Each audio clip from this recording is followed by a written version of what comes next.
Chers amis astronomes, bonjour, bienvenue sur la chaîne Fred l'astronome. Je suis Frédéric Bertoni et j'espère que vous allez bien. Oui, alors aujourd'hui on a un peu de vent, donc je sais pas si vous allez m'entendre, je vais essayer de parler un peu plus fort. Mais vous voyez, on a encore du mauvais temps. Aujourd'hui nous sommes le 22 ou le 23, enfin de toute façon je vous mettrai la date comme il faut là. Donc voilà, je vais me tourner plus comme ça. En plus, de toute façon les nuages, en l'air comme ça, vous voyez, il y en a de partout aujourd'hui. Voilà.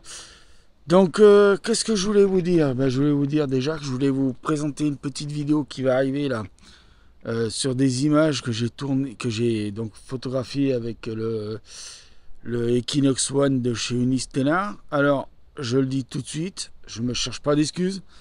Elles sont encore pourries. Pourquoi? Parce que je n'ai pas encore eu le temps de pouvoir faire les réglages correctement. Voilà, parce que j'ai eu le temps l'autre jour, le 17, là je suis sorti le 17 juillet, j'ai juste eu le temps de faire les réglages avec le masque de Bahtinov.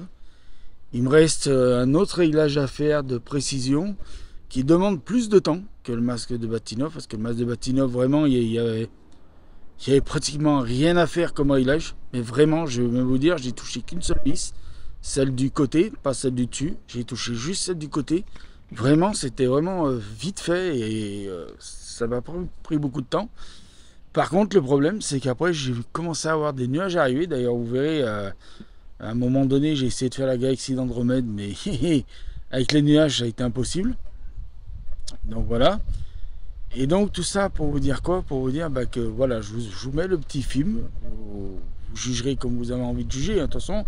Mais de toute façon, moi, je vous l'ai dit d'avance, je sais que les images sont pourries. Voilà, elles sont pourries, elles sont pas belles. Allez, j'arrête de discuter, je vous mets le petit film et on se retrouve après.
voilà mes chers amis, on se retrouve à peu près dans la même configuration que tout à l'heure. Oui, parce que je tourne les images au même endroit, hein, faut pas être non plus... faut pas être couillon, quoi. Faut quand même dire la vérité aux gens. J'ai fait avec les moyens du bord. Voilà. Donc tout ça pour vous dire, ben voilà, je vous ai montré ce que j'ai pu obtenir l'autre jour avec le peu de réglages que j'ai eu le temps de faire. Donc, alors pourquoi je les diffuse les images, que ce soit sur YouTube ou sur Instagram, par une petite vidéo, pourquoi je vous les diffuse? C'est parce que en même temps que je vous montre, bon bah, que mes images sont pas très belles. Et c'est pas pour me vanter qu'elles sont pas très belles, parce que bon, je préférerais vous montrer des images plus jolies que ça. Mais c'est surtout pour vous montrer à ceux qui achèteraient un télescope que c'est pas forcément parce que vous allez acheter un télescope que vous aurez des images nickel. Non, il faut parfois forcément passer par des réglages. Bon, par un télescope conventionnel, vous allez avoir la collimation à faire, soit du miroir primaire, soit du miroir secondaire, ou les deux. D'accord?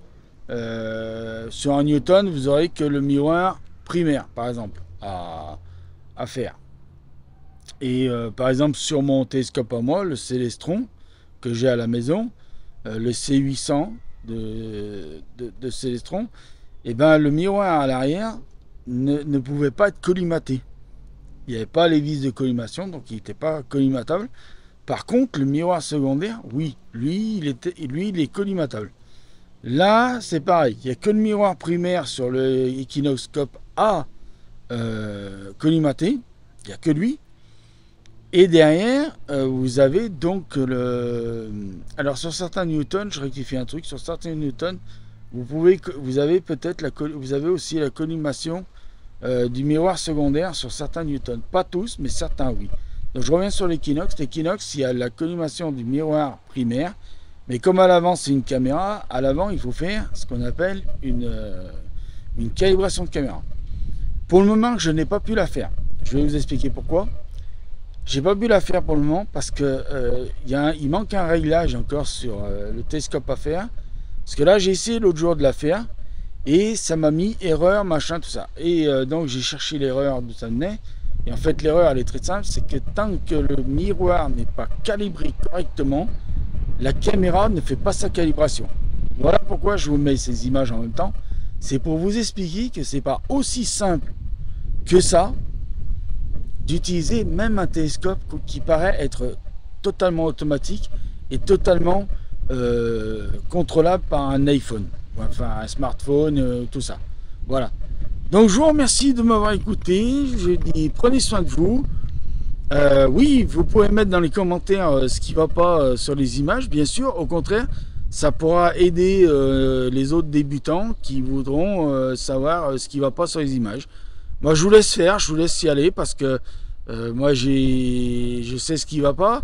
En fait, c'est que, à part la calibration donc, du miroir, enfin, du télescope par le masque de Bahtinov, il y a encore un autre truc à faire, c'est-à-dire qu'en fait, il faut viser une étoile encore. Il faut faire une histoire de centrage sur le télescope. Et donc, en fait, ça vous donne une image de l'étoile, par exemple Vega. Et si Vega, par exemple, sur l'écran du smartphone, elle est trop en haut à gauche, enfin à droite, ou trop en haut à gauche, ou trop en haut, ou trop en bas à droite, ou trop en bas à gauche, enfin, si elle est trop dans un des quatre coins, qu'elle n'est pas centrée, alors à ce moment-là, il faut faire un centrage. Et c'est un réglage aussi encore avec les vis. Tant que tout ça n'est pas fait, la caméra ne se fait pas de calibration. Donc en fait, c'est pour ça que les images que vous avez vues, elles ont un défaut. Voilà. Je ne fais pas plus long. Je vous dis, prenez soin de vous, mettez l'œil à l'oculaire et à bientôt pour de nouvelles vidéos. Ciao!